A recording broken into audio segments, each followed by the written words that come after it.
BR Naidu గారిని కలవడానికి TTD చైర్మన్గా నియమితులైనరు కాబట్టి ఆయనతోనే మాట్లాడి తెలుసుకుందాం. సార్ నమస్తే.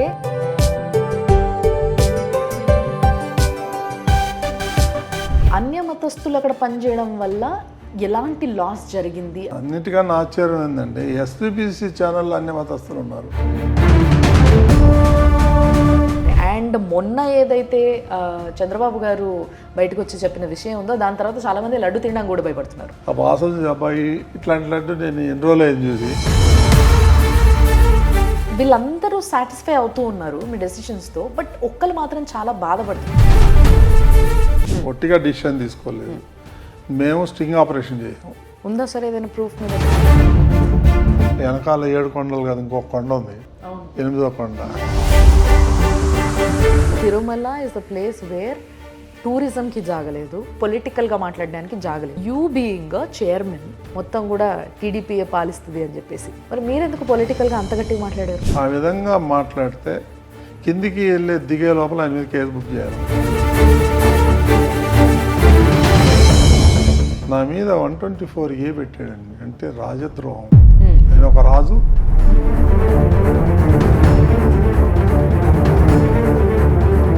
తెలంగాణ భక్తుల కోసం అని చెప్పేసి ప్లేస్ కావాలి అని చెప్పేసి రేవంత్ రెడ్డి గారు రిక్వెస్ట్ పెట్టినట్టుగా తెలిసింది. కర్ణాటకది ఏదో కన్స్ట్రక్షన్ నడుస్తుంది, తెలంగాణ కూడా ఇవ్వాలి. నేను తెలంగాణనండి.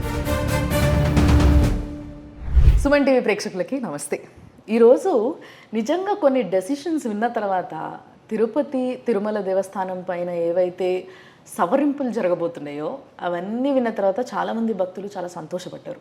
కొన్నిటిపైన కొన్ని డౌట్స్ ఉన్నాయి, వాటన్నిటినీ క్లియర్ చేసుకోవడానికి నేను ఈరోజు వచ్చేసిన బిఆర్ నాయుడు గారిని కలవడానికి. ఆయన కొత్తగా టీటీడీ చైర్మన్గా నియమితులైనరు కాబట్టి ఆయనతోనే మాట్లాడి తెలుసుకుందాం. సార్ నమస్తే అండ్ కంగ్రాచులేషన్స్ మా సుమన్ టీవీ తరఫున మీకు. ఓం నమో వెంకటేశాయ. అద్భుతం, thank you sir, thank you so much and congratulations, we are very happy.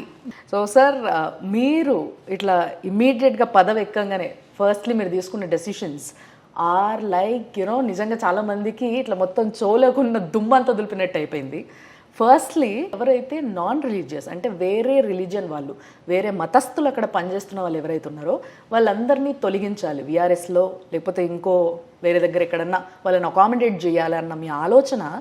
దీనివల్ల చాలామందికి కొంచెం డౌట్ ఉండే, వేరే మతస్థులు ఇక్కడ పనిచేస్తున్నారు, వేరే మతస్థులు ఇక్కడ కొన్ని పెద్ద రోల్స్ ప్లే చేస్తున్నారు అని ఇన్ని రోజులుగా మాట్లాడుకున్న మాటలన్నీ నిజమన్న విషయం ఇంకొంతమందికి తెలిసింది.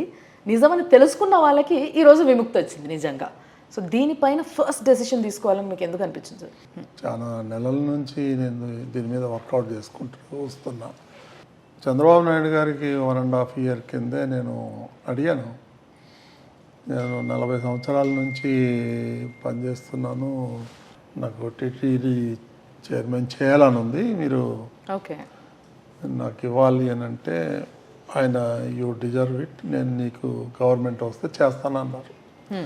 ఆ రోజు నుంచి తిరుమలని మనం ఏం చేయాలి, మన కాంట్రిబ్యూషన్ ఏంటి, ఎందుకంటే పుట్టి పెరిగింది నేను అక్కడే, నాకు ప్రతి విషయం కొంచెం అవగాహన ఉంది తిరుమల మీద.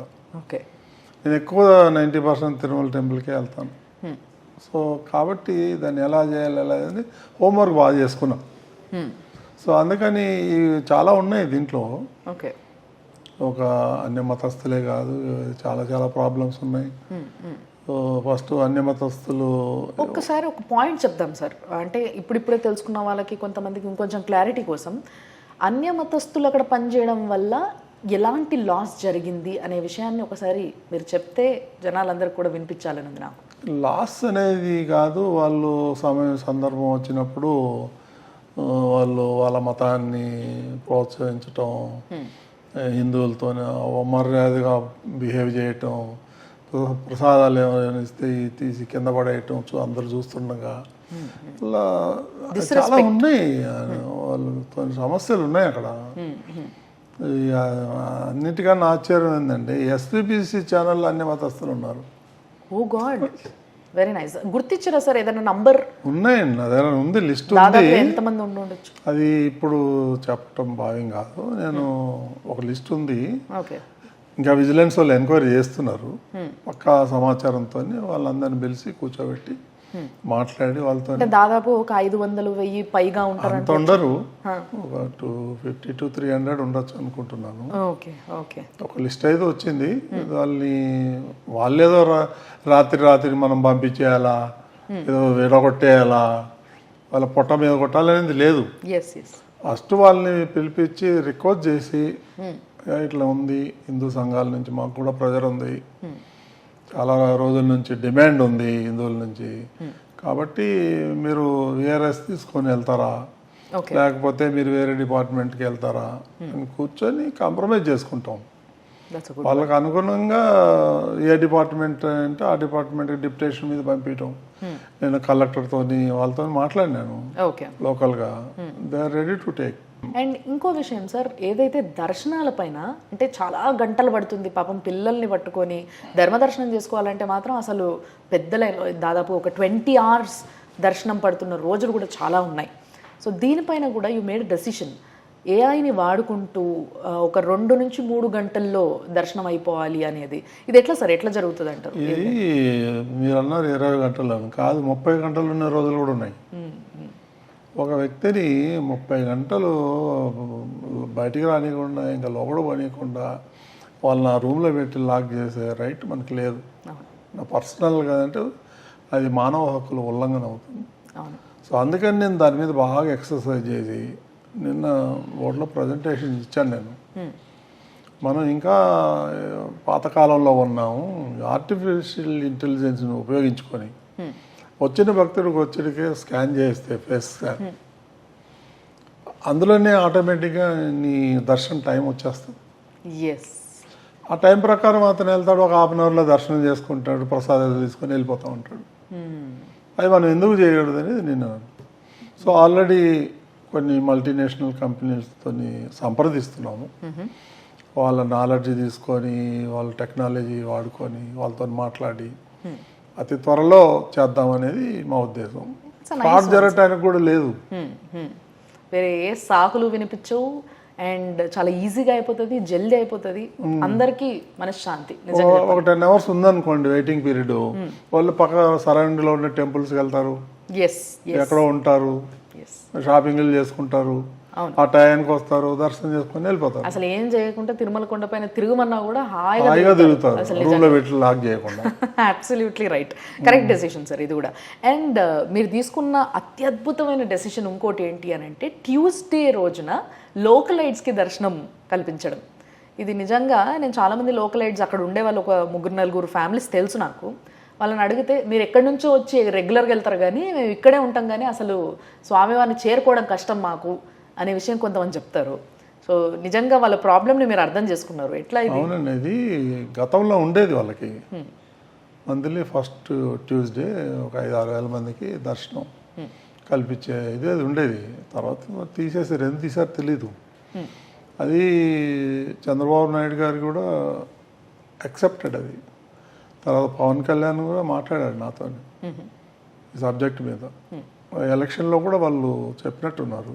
సో అక్కడ పుట్టి పెరిగిన వాళ్ళకి దర్శనం లేకుండా ప్రపంచం మొత్తం నుంచి వచ్చి దర్శనాలు చేసుకొని పోతున్నారని అసంతృప్తి ఉంది వాళ్ళకి. మొన్న ఎలక్షన్లో కూడా బ్రహ్మాండమైన మెజారిటీతో ఎన్డీఏని గెలిపించినారు వాళ్ళు. 67,000, 69,000 మెజారిటీ. అంటే వాళ్ళకి కూడా జెన్యున్ డిమాండ్ కదండి లోకల్ వాళ్ళకి. సో గతంలో ఉన్నదాన్ని మనం పునరుద్ధరించాం, ఇది కొత్త స్కీమ్ ఏం కాదు. అంటే ఇది ఫ్రీయా సార్? దీనికి ఏమైనా మళ్ళీ టికెట్ చార్జెస్? నామినల్గా ఉంటుంది, వెళ్ళిపోతుంది, స్లాట్ ఉంటుంది, ఆ టైంలో వాళ్ళు వెళ్ళిపోతారు. వాళ్ళు లోకలైట్ అనే ఒక ఐడి కార్డు ఉంటే సరిపోద్ది అంతే. Aadhaar card, that's a good one sir. ఇది కూడా నిజంగా చాలా మందికి శుభవార్త ఇది, ముఖ్యంగా అక్కడ ఉండే లోకలైట్స్కి. అంటే ఈ లోకలైట్స్ అండం ఎక్కడి వరకు సార్? లైక్ చిత్తూరు మొత్తం అంతానా, లేకపోతే ఓన్లీ మున్సిపాలిటీ? ఓకే, వాళ్ళకి మాత్రమే వెళ్ళడానికి అర్హత. Very nice. సో అట్లయినా కూడా చాలా మంది దర్శనం చేసుకోవచ్చు ట్యూస్డే, కేవలం వాళ్ళకే. ఓకే, స్పెషల్లీ 6,000 మందికి చేసి, అంటే మిగిలిన సేవ ఉంటాయి, మిగిలిన దర్శనాలకు వస్తూ ఉంటారు కాబట్టి మొత్తం ఒకటే రోజు చేయలేము. ముందన్న గుడ్ నెంబర్ 5,000 to 6,000 కన్నా ఎక్కువ రారు. This is also very good one sir. And ఇంకొకటి సార్, నాకు చిన్న ఉన్నప్పటి నుంచి కూడా తిరుపతి లడ్డు అంటే విపరీతమైన ఇష్టం. అసలు ఇట్లా ఇట్లా పట్టుకుంటే చెయ్యి అంతా నెయ్యి అయిపోయేది, అంత బాగుండేది లడ్డు. బట్ దాని క్వాలిటీ రాను రాను రాను అసలు ఇప్పుడు తిరుపతి లడ్డు అంటే దేవుడు గుర్తుకొచ్చి మొక్కి నోట్లో వేసుకోవడమే తప్పితే దానిపైన ఇష్టం అనేది కలగట్లే చాలామందికి. ఎక్కడ చూసినా మిశ్రీ, యాలకులు ఇవి బాగా కనిపిస్తున్నాయి. అండ్ మొన్న ఏదైతే చంద్రబాబు గారు బయటకు వచ్చి చెప్పిన విషయం ఉందో దాని తర్వాత చాలామంది లడ్డు తినడానికి కూడా భయపడుతున్నారు. దీనిపైన మీరు ఏమంటారు? ఫస్ట్ గతంలో జరిగిపోయింది, అది జరిగిపోయింది. దాని మీద ఎంక్వైరీ నడుస్తుంది, అది లీగల్గా ఏం చేయాలో వాళ్ళు చేసుకుంటారు. కాకపోతే ఇప్పుడు మీరు లడ్డు తీసుకోండి, చాలా బాగుంది. దాన్ని ఇంకా ఇంప్రూవ్ చేస్తాం. నేను కూడా బోర్డులో డిస్కషన్ వచ్చింది. అది మనం ఏదైతే కొంటున్నామో అది L1 అనేదే కాకుండా ఈ ఏ క్లాస్ మెటీరియల్ కొనాలి, A1 క్వాలిటీ. A1 క్వాలిటీ వేస్తే ఇంప్రూవ్ ఆటోమేటిక్ అవుతుంది. సో మొన్న నేను పవన్ కళ్యాణ్ గారు కలిసినప్పుడు ఈ లడ్డు తీసుకొని ఇచ్చిన, ఆయన ఇటు తీసుకోగానే ఆయన మంచి స్మెల్ వచ్చింది. ఆ వాసన అబ్బాయి ఇట్లాంటి లడ్డు నేను ఎన్ని రోజులు అయింది చూసి, చాలా బ్రహ్మాండంగా ఉందని అప్రిషియేట్ చేశారు. ఓ, మీ దగ్గర ఏమైనా ఉంటే ఇవ్వండి సార్ కొంచెం. రేపిస్తాను. అంటే క్వాలిటీ అంటే అట్లా చేంజ్ అయిపోయిందండి. అవునా? చాలా బ్రహ్మాండంగా చేస్తున్నారు. ఇప్పుడు అట్లాగే అన్నప్రసాదాలు ఏదైతే భోజన కార్యక్రమం ఉందో అది కూడా క్వాలిటీ పెంచేస్తున్నారు. నిన్న బోర్డులో కూడా తీసుకున్న ఇంకొక ఫర్దర్ ఇంకో 1 more ఐటెం కూడా పెట్టాలని, ఏదైనా హాట్ వడ కానీ బజ్జీ కానీ ఇలాంటిది ఏదన్నా ఒకటి ఇంక్రీజ్ చేద్దాం అనుకుంటున్నాం. దీంట్లో సార్ ఇప్పుడు వరకు మీరు ఏదైతే దేనిపైన అయితే డిస్కస్ చేసినారో వీటి గురించి కాకుండా ఇంకొక విషయం నాకు అవుట్ ఆఫ్ ది సిలబస్ అడగాలనుంది. నేను కొంతమంది NRIsని కలిసిన, వీళ్ళు కూడా వచ్చిన తర్వాత పోయిన ప్రభుత్వంలో చాలా ఇబ్బంది పడ్డారు దర్శనం కోసం. వీళ్ళు ఏంటంటే we are ready to pay so much, and ఏవైతే శ్రీవాణి ట్రస్ట్ ఉందో ఆ టికెట్లు తీసుకోవడానికి కూడా వాళ్ళు రెడీగా ఉన్నారు. బట్ వాళ్ళందరూ కూడా అక్కడికి వెళ్ళి వెయిట్ చేసి లైన్లో నుంచుని అక్కడ గొడవలు, అక్కడ మళ్ళీ 10,150 రూపాయలు ఎక్స్ట్రా కట్టేది ఉంది, అది కట్టి టికెట్ తీసుకున్నాక కూడా వాళ్ళని బ్రేక్ దర్శనంతో సహా తోసేయడము, ఇవన్నీ కూడా జరిగినాయి. సో వాళ్ళ రిక్వెస్ట్ ఉండే, నాకు పర్సనల్గా కొంతమంది NRIs పెట్టిన రిక్వెస్ట్ ఇది, మాకు అంతే మర్యాద కూడా కావాలి కదా, అది దొరకట్లే మాకు, అది మిస్ అవుతున్నాం మేము అని అంటున్నారు. ఏం చెప్తారు మీరు వాళ్ళకి? ఇది ప్రాబ్లం ఉంది, ఏదో కౌంటర్ ఉన్నట్టుంది. నాకు పూర్తిగా అవగాహన లేదు దాని మీద. కాకపోతే నేను రీసెంట్గా అధికారులతో మాట్లాడాను, NRIలకి ఏం చేద్దామని. దానికి ఒక యాప్ తయారు చేస్తున్నారు. ఓకే, NRIలకి వాళ్ళు ఆన్లైన్లో బుక్ చేసుకోవచ్చు. ఆ ఫెసిలిటీ ఉంది. సో ఓన్లీ NRIs కాదు? Only NRI. సో లైక్ ఏమి ఇబ్బంది లేదు. ఎవ్రీ మంత్ ఇన్ని అని వాళ్ళకి ఏమైనా సెపరేట్ కోటా ఉంటుందంటారా? పెడతాము, ఆలోచన చేసి పెడతాము. NRIకి సపరేట్గా కోటా ఒకటి పెట్టి వాళ్ళు డైరెక్ట్గా వచ్చి అక్కడే బుక్ చేసుకొని వెళ్ళొచ్చు దర్శనానికి. సేవలు కూడా ఇస్తాం. ఓకే. అండ్ వీళ్ళందరూ సాటిస్ఫై అవుతూ ఉన్నారు మీ డెసిషన్స్తో, బట్ ఒక్కరు మాత్రం చాలా బాధపడుతున్నారు సార్, టూరిజం వాళ్ళు. వీళ్ళు ఏంటంటే అయ్యో ఇన్ని రోజులు మేము కొంతమందిని దర్శనానికి ఇక్కడ నుంచి బస్సులో తీసుకెళ్ళి ఒక్క రోజులో దర్శనం చేయించి తీసుకొస్తున్నాం, అక్కడ రద్దీ పెంచట్లేదు, మా వల్ల ఏంటి ప్రాబ్లం, వీళ్ళకి ఎందుకు ఏదైతే టూరిజం కోటాలు టికెట్స్ ఉన్నాయి వాటిని రద్దు చేస్తున్నారు అని చెప్పేసి అడుగుతున్నారు. మీరు ఏం చెప్తారు వాళ్ళకి? ఇది టూరిజం ప్లేస్ కాదు. First of all pilgrim centre. అది టూరిజం అనేది రాంగ్, బేసిక్ రాంగ్. ఎట్లా అవుతుంది తిరుమల టూరిజం? అంటే చుట్టుపక్కల ఇంకా చాలా ఉన్నాయి కదా సార్, అవన్నీ చూపించి టూరిజం తిరుమలకి సంబంధం లేదండి. అప్పుడు ఏదో లాస్ట్ గవర్నమెంట్లో వాళ్ళ ఇంట్రెస్ట్తోని చేసి టికెట్లన్నీ అమ్ముకొని బ్లాక్లు అమ్ముకొని. అంటే మీరు ఇట్లా అంటే ఇంకొక మాట కూడా వస్తుంది సార్, అంటే ఇది మీ కౌంటర్ వేరే దగ్గర నుంచి వచ్చేలోపు నేనే అడిగింది బెటర్ అని. ఏమని అని అంటే మీరు ఎప్పుడైతే ఆంధ్రప్రదేశ్ టూరిజం అని ఏదైనా ఒక యాడ్ తయారు చేసినప్పుడు అందులో టీటీడీ ఇన్వాల్వ్ చేయరా అయితే అని అడుగుతారు. అప్పుడు అది మాకు సంబంధం లేదు. మాకు ఇక్కడ కోటా ఉంది 4,000 టికెట్లు పర్ డే.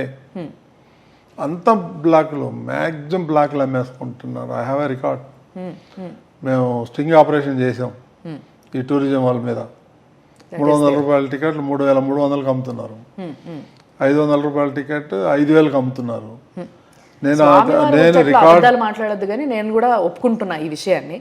నేను కూడా పర్సనల్ గా ఎక్స్పీరియన్స్ చేసిన. నేను ఒట్టిగా మాట్లాడలేదు, ఒట్టిగా డిసిషన్ తీసుకోలేదు. మేము స్టింగ్ ఆపరేషన్ చేసాం, చేసి దాన్ని విజిలెన్స్ వాళ్ళకి ఇచ్చాము. టీటీడీ విజిలెన్స్ వాళ్ళకి ఉందా సార్ ఏదైనా ప్రూఫ్ మీ దగ్గర? ఉందండి. 300 రూపాయల టికెట్లు 3300 కొన్న రిసిప్ట్ ఉంది మన దగ్గర. ఓ గాడ్, అట్లయితే ఇంకేముంది, కొంచెం కొంచెం డబ్బులు ఉంటే అట్లీస్ట్ ట్రస్ట్ కన్నా వెళ్తాయి కదా అని ట్రస్ట్ టికెటే కొనుక్కుంటారు. టికెటే కొనుక్కుంటారు కదా. బట్ ట్రస్ట్ విషయంలో కూడా ఇంకొక విషయం మాట్లాడాలి సార్. ఏవైతే ట్రస్ట్కి వచ్చే డబ్బులు ఉన్నాయో వాటన్నిటినీ కూడా వేరే దారులు పట్టిస్తున్నారు, అవేవో ప్రైవేట్ అకౌంట్స్లో పడుతున్నాయి అని చెప్పి కొన్ని వార్తలు వినిపిస్తున్నాయి. దాని మీద ఎంక్వైరీ నడుస్తుందండి, vigilance enquiry state government conduct చేస్తుంది. దాని జోలికి పోకుండా మనం, అందుకనే శ్రీవాణి ట్రస్ట్ మీద కొన్ని ఆరోపణలు ఉన్నాయి. మెయిన్ అకౌంట్ కాకుండా ఎందుకు, సపరేట్ ట్రస్ట్ ఎందుకు, అది ఇదేం చాలా అనుమానాలు. ఇదేదో మిస్యూజ్ అవుతుంది, అయింది లేని తెలియదు ఎవరికి. మెయిన్ అకౌంట్లోనే తీసుకుందాం మనం 10,500. ఆ శ్రీవాణి ట్రస్ట్ అకౌంట్కి మాత్రం వద్దు. ఆ స్కీమ్ ఉంటుంది కానీ ఆ ట్రస్ట్ తీసేస్తున్నాం, సపరేట్ అకౌంట్ తీసేస్తున్నాం. అది మెయిన్ అకౌంట్ మెయిన్ ట్రస్ట్కి వెళ్ళిపోతుంది. నేను ఇచ్చే 10,000 దేవుడికి పోతుందా లేకపోతే ఇంకేమైనా మిస్యూజ్ అవుతుందని అనుమానాలు ఉన్నాయి. అనుమానాలు తీర్చాల్సిన బాధ్యత మన మీద ఉంది.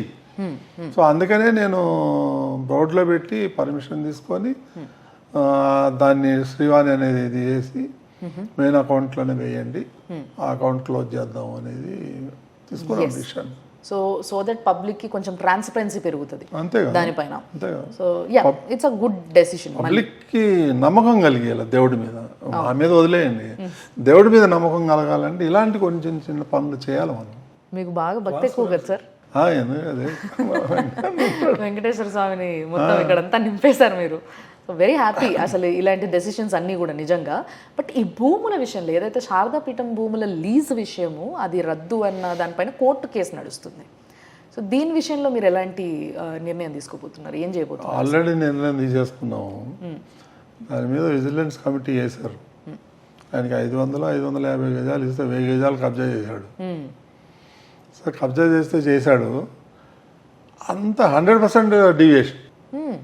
పక్కట దీనికి కనీసం 3 అడుగులు వదల, 3 అంగుళాలు వదిలాడు. ఓ గాడ్, మొత్తం కట్టేసి అన్ని వైలేషనే. ఇదైతే మీరు తిరుపతికి ఈ మధ్య వెళ్ళుంటే మీకు కనిపిస్తుంది చాలా ప్లేస్లో గుట్టని, అంటే ఆ కొండ ఏదైతే ఉందో ఒక వైపు అంతా దాన్ని స్వాహ మొత్తం అంతా కొట్టేయడము, అక్కడ అన్ని అక్రమ కట్టడాలు కూడా జరుగుతూ ఉన్నాయి. వాటిని ఆపుతున్నారా, ఏమైనా చేస్తున్నారా? అట్లాంటి ఆపుతున్నాం, ఎందుకు ఆపుతున్నాం. అవి కూడా బాగా కమర్షియల్ అయిపోయినాయి.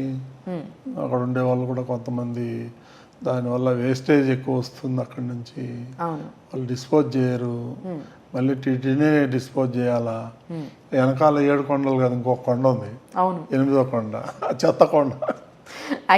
నేను కూడా విజిట్ చేసిన నిన్న మా అధికారులకి బోర్డులోనే చెప్పాము. అది కూడా ఒక పాయింట్. 3-4 నెలలు అది మొత్తం క్లీన్ చేయాలి. ఎన్ని నెలలు సార్, ఎన్ని నెలలకు ఒకసారి క్లీన్ చేస్తారు అదంతా? ఇంతవరకు క్లీన్ చేయాలి 5-6 ఏళ్ళ నుంచి. 5-6 ఏళ్ళ నుంచి? ఓ గాడ్, అందుకే అది కొండలా తయారైందా? 100 అడుగులు 150 అడుగులు ఉంది అది.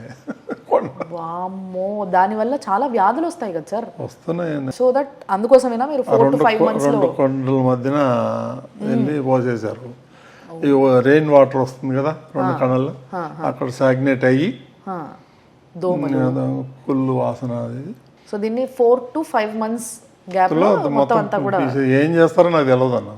కాల్ చేస్తారా, అమ్మేస్తారా, కిందికి ధరలు ఇస్తారా నాకు తెలియదు. అధికారులకి క్లియర్ గా ఇన్స్ట్రక్షన్ ఇచ్చిన. చాలా ఎలక్ట్రిసిటీ ప్రొడ్యూస్ చేయొచ్చు దాంతో, వాడుకోండి. ఏదన్నా చేయనివ్వండి, వాళ్ళ అధికారులు ఇష్టం. నేను ఇది చేయి అది చేయను, నాకు అది క్లియర్ కావాలి. సో ఇంకొకటి ఏంటంటే సార్, నిజంగా లడ్డూ విషయంలో కావచ్చు, వీటన్నిటి విషయాల్లో మీరు ఏదైతే క్లారిటీకి వచ్చారో, దర్శనాల విషయాల్లో కావచ్చు, వీటన్నిటి విషయాల్లో స్వామి వారికి ఏవైతే సేవలు జరుగుతాయో, ఈ సేవల విషయంలో కూడా అంటే అప్పట్లో ప్రతి సేవకి జనాలకి టికెట్లు దొరికేవి. ఎవ్రీథింగ్, ప్రతి సేవకి పొద్దున నుంచి మొదలు పెడితే తోమాల సేవ కావచ్చు, ఇంకోటి కావచ్చు. ఈ మధ్య అవి కూడా టికెట్లు సరిగ్గా దొరకట్లేదని ఒక వివాదం వినిపిస్తుంది జనాల్లో. గత 30-40 ఏళ్ల నుంచి అప్పట్లో 10 లక్షలు 50 లక్షలు ₹1,00,00,000 కడితే సంవత్సరానికి ఒక రోజు పొద్దు నుంచి సాయంత్రం దాకా సేవలన్నీ వాళ్ళు పాల్గొనవచ్చు. అట్లా వాళ్ళు ఆల్రెడీ బుక్ చేసేస్తున్నారు. దానివల్ల సామాన్యులకు దొరకట్లా. Okay okay okay okay. ఇది ఎవరికి తెలీదు. వాళ్ళు ఇవ్వకపోతే మళ్ళీ వాళ్ళతో గొడవ. కానీ మరి అట్లాంటి ఇప్పుడు కూడా ₹1,00,00,000 కడితే సంవత్సరానికి ఒక రోజు నీకు అన్ని సేవలు పొద్దున్న 3 గంటల నుంచి రాత్రి 10 గంటల దాకా ఓకే అన్ని సేవల్లో వాళ్ళు ఉంటారు. సో అట్లా ఒక సంవత్సరానికి దగ్గ ఫిక్స్ అయిపోయాయి సార్, మొత్తం బుక్ అయిపోయాయి. ఉన్నాయి, బుక్ అయిపోయినాయి. మరి 80% బుక్ అయిపోయినాయి. ఆ 20%లో ఆన్లైన్లో పెడతారు. అది ఎప్పుడు అయిపోతాయి ఏమో తెలియదు. ఓకే. దాంట్లో ఏం మిస్యూజ్ కావట్లేదు. ఎందుకంటే నాకు యాప్ ఉంది, నేను ఎవ్రీ ఫ్రైడే దాన్ని ఇట్లా ఫస్ట్ ఫ్రైడే ఇట్లా ఓపెన్ చేసి కూర్చుంటాను అనమాట. సరే బుక్ చేస్తే వచ్చింది కదా అని చెప్పేసి, బట్ నెవర్ ఎవర్ అసలు ఎప్పుడు కూడా మినిమం ఇదే ప్రాబ్లం 80% ముందు డొనేషన్ మీద వెళ్ళిపోతాయి.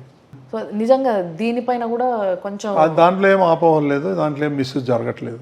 Okay okay. సో ఎవరికైతే డబ్బులు ఉన్నాయో వాళ్ళు చేయొచ్చు అంటారు అంతే, సింప్లీ. చేసేసుకున్నారు ఎప్పుడు, మనకు తెలియదు అది. ఓకే. అది ఉన్నట్టు కూడా మొన్నటి దాకా లేదు. నేను అధికారులతో మాట్లాడితే అప్పుడు తెలిసింది నాకు. సార్ మన మీడియా వాళ్ళ కోసం ఏదైనా కోటా పెడుతున్నారు? అన్ని కోటాలు పెట్టుకుంటే అసలు వాళ్ళకి ఏమి ఉండదు కోటాలు. అంటే యాక్చువల్గా మనకి మామూలుగా టైమే కొంచెం దొరుకుతుంది. ఎప్పుడైతే మేము అటు పోగలుగుతావో అప్పుడు దొరికితే పర్వాలేదు. సో ఇంకా మిమ్మల్ని నమ్ముకొని మేము ఆ స్వామివారిని దర్శనం చేసుకోవాలన్నమాట, అంతే. చేసుకుందాం, ఏం పర్వాలేదు, ఇబ్బంది లేదు. సో సార్ యాక్చువల్గా నేను విన్నది ఏంటంటే మీకు ఏదైతే అధికారికంగా ఒక కారు హోటల్ ఇవ్వడం జరిగిందో మీరు తిరుమలకి వెళ్ళినప్పుడు, వాటిని మొదటి రోజు అసలు వాడలేదంట, వద్దన్నారట. ఎందుకు సార్?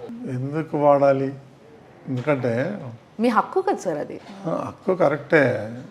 ఇప్పుడు నేను తాగే నీళ్ళు కానీ, టీ కానీ, భోజనం కానీ, బట్టలు కానీ, కార్లు కానీ అన్నీ స్వామి ఇచ్చింది కదా.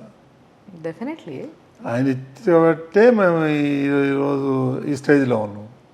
మళ్ళీ నేను ఆడబోయి మళ్ళీ స్వామి మీద పడి స్వామి డబ్బులు ఆయన ఇచ్చిందే కదా సార్, వాడుకోవచ్చు. ఇచ్చాడు కదా ఆల్రెడీ, మళ్ళీ ఎందుకు వాడుకోవాలా? That's a good one. భక్తులు వస్తారు కాలి నడకన, ఒక ₹2, ₹5, ₹10 ఉండిలు వేస్తాడు. అది మంచి కార్యక్రమాలకు ఉపయోగించుకోవాలి, లేనోటికి పెట్టాలి. కానీ ఐ కెన్ అఫోర్డ్ కదా, ఇంత తప్ప ఇంక వేరేం లేదు. నేను ఫస్ట్ డేనే చెప్పాను, నేను దేవుడి సొమ్ము మంచినీళ్ళు కూడా తాగను అని. పాపం ఆయన మీకు ఇస్తున్న అదృష్టం సార్ అది. దేవుడు ఆయన దర్శనం చేసుకుంటున్నాను. ఉండడానికి క్యాంప్ ఆఫీస్ ఉంది. బట్ నిజంగా మాకు అంటే మీరు ఇప్పుడు వరకు జరిగిన వాటి అన్నిట్లో నారాజు ఉండి వాడట్లేదేమో అనుకున్నా నేను. అవన్నీ కరెక్ట్ చేసినాక వాడతారేమో అనుకుంటున్నా నేను. లేదు, ఉండడానికి క్యాంప్ ఆఫీస్ ఉంది, పైన ఒక రూమ్ ఉంది, ఆడ ఉంటా. అది కూడా ఏదో రెనోవేషన్ అవుతుంది, అంటే ఏదో వాస్తు రిపేర్ అవుతుంది, అదంతా అక్కడే ఉంటాను. కిందంతా ఆఫీస్ ఉంటుంది. సో యంత్రాంగం ఉంది కదా, నా కారు కానీ, డ్రైవర్ కానీ, డీజిల్ కానీ ఏమీ వాడను. అన్ని దేవుడు ఇచ్చాడు, అది నేను వాడుకుంటాను. నా సొమ్ము నేను వాడుకుంటా, దేవుడి సొమ్ము వాడాలి. అదేదో పెద్ద గొప్పని కాదు, నేను నా మనసులో నేను దేవుడి మీద ఒట్టేసుకున్నాను. Very nice sir, very nice. కానీ చాలామందికి ఈ పదవి కోసం ఒక ఇది ఉండే సార్, అంటే నాకు కావాలి. There are so many other medias also, media పెద్ద మనుషులు కూడా ఇలాంటి ఒక పదవి కోసం ఎదురు చూస్తున్న వాళ్ళు చాలామంది ఉన్నారు. పేరు తీయాల్సిన అవసరం లేదు, జనాలకు కూడా అర్థమైపోతే మీకు అర్థమయ్యే ఉంటుంది. సో వీళ్ళు కూడా ఈ పోటీలో ఉండే కావచ్చు. మీరు అన్నారు, మీరు ఫస్టే చెప్పారు, నాకు క్లారిటీ ఇచ్చారు. 1.5 క్రితమే నేను అడగడం జరిగింది చంద్రబాబు గారిని, ఇట్లా నాకు ఇది ఇంట్రెస్ట్ ఉంది, నాకు ఇది కావాలని. బట్ వాళ్ళందరూ అనుకుంటారు, ఈయనకి ఎందుకు ఆ స్పెషల్ ఇంట్రెస్ట్ చూపించారు చంద్రబాబు గారు, ఏంటి, వాట్ ఇస్ స్పెషల్ అని అంటారు. అంటే నేను 1982 నుంచి పార్టీలో ఉన్నానండి. I'm very active on politics. అంటే పదవులు ఏమి తీసుకోలేదు, నేను అడగలేదు, వాళ్ళు లేదు, పార్టీ కోసం పనిచేస్తాను. సో అందుకని 42 ఏళ్ళ తర్వాత ఆయన అడిగింది మొట్టమొదటిది, అదే లాస్ట్. ఇదే లాస్ట్ అని కూడా ఫిక్స్ అయిపోయారు మీరు? అంతే కదా, నాకు ఇంకేం కావాలి అంతకన్నా. I'm crossing 72 years.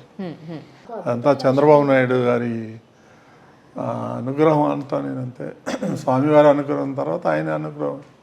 ఎట్లుంటుంది ఆయనకి మీకు రిలేషన్షిప్? ఎందుకు లేదు, బాగుంటుంది. ఎందుకంటే 78 నుంచి రిలేషన్ కదా. ఫ్రెండ్స్ సార్ మీ ఇద్దరు? ఒక రకంగా ఏదన్నా అనుకోవచ్చు. అంటే అన్న తమ్ముళ్ళ రిలేషన్ లాగా ఉంటుందా? ఆయన అంటే ఇష్టం నాకు. ఎందుకు పర్సనల్గా ఎందుకు చాలా ఇష్టం ఆయన అంటే మీకు? బాగా ఆర్గనైజర్ అండి. యూనివర్సిటీలో కూడా ప్రెసిడెంట్ చేశాడు ఆయన. యూనివర్సిటీలో వెల్ ఆర్గనైజర్. ఏ క్లాస్ నుంచి తెలుసు సార్ మీకు? స్కూల్ నుంచి అంటున్నారు కదా. అది యూనివర్సిటీలో చదువుకున్నాడు తెలుసు, కానీ ఆయన ఎక్కువ సన్నిహితం 78లో ఎమ్మెల్యే అయినప్పటి నుంచి. ఓకే ఓకే, అప్పటి నుంచి మాత్రం మీ పూర్తి సపోర్ట్ బాబు గారికి. అంతకుముందు పేరు అది విన్నాను కానీ పెద్దగా పరిచయం లేదు. అండ్ తిరుమలలో ఎటువంటి స్పీచ్లు, పొలిటికల్ స్పీచ్లకి ఆస్కారం లేకుండా చేయాలనే మీ ఉద్దేశం good one, definitely good one. అసలు ఎవ్వరు కూడా ఇది ఎందుకు చేశారు అని అడిగే ప్రశ్నే కాదు అది, but it's a good one. దానిపైనకి ఎందుకు వెళ్ళింది అసలు మీకు? ఇప్పుడు ఎవరో వెళ్తారండి, వెళ్ళి దర్శనం చేసుకొని దేవుడి గురించి ఏదైనా 4 మాటలు మాట్లాడితే మనకు అబ్జెక్షన్ లేదు. అక్కడి నుంచి మాట్లాడితే అది నేషనల్ న్యూస్ అవుతా ఉంది. అడపోయి అనవసరంగా పార్టీల మీద, ఈ పార్టీ ఆయన పార్టీ మీద బుర్రలుకోవటం, అది అవసరమా అక్కడ? నేను చెప్పాను అధికారులకి, ఆ విధంగా మాట్లాడితే కిందికి వెళ్ళి దిగే లోపల ఆయన మీద కేసు బుక్ చేయాలి. ఓకే, పెడతాం కేసులు. దేవుడి గురించి ఏమన్నా మాట్లాడండి, అపవిత్రం చేసేస్తున్నారండి కొంతమంది. So Tirumala is the place where టూరిజంకి జాగలేదు, పొలిటీషియన్స్కి పొలిటికల్గా మాట్లాడడానికి జాగలేదు. And you being a chairman for TTD, మీరు రీసెంట్గా ఒక ఛానల్లో గట్టిగా మాట్లాడారు, నెక్స్ట్ 30 ఏళ్ళు మొత్తం కూడా టీడీపీఏ పాలిస్తుంది అని చెప్పేసి. మరి మీరెందుకు పొలిటికల్గా అంత గట్టిగా మాట్లాడారు? ఛానల్ అడిగా, నేను తిరుమలలో మాట్లాడాల. ఛానల్ ఒక ఛానల్ ఇంటర్వ్యూలో అడిగారు, మళ్ళీ ఈ డెవలప్మెంట్ మీద మళ్ళీ ఆయన వస్తే ఎట్లా? ఎగ్జాక్ట్లీ. ఇంకా రాడు, 15 ఏళ్ళ వరకు రాడు, కేసులు ఉన్నాయి ఆయన మీద, ఆయన జైలుకు పోతాడని చెప్పిన. ఓకే, సో వాళ్ళ ఇంటర్వ్యూలో చెప్పిన ఓకే ఇక్కడ బిల్డింగ్లో. సో అంటే మీరు కూడా పొలిటికల్గా అంత స్ట్రాంగ్ అయిపోయారు కదా, ఇంకా నెక్స్ట్ కొన్ని సంవత్సరాల వరకు రాకూడదు కూడా. ఆంధ్రప్రదేశ్ బాగుపడాలంటే రాకూడదు. I'm on the same stand. So TDP is the right party for Andhra Pradesh to be developed. TDP or some other party, NDA కావచ్చు, ఇంకోటి కావచ్చు.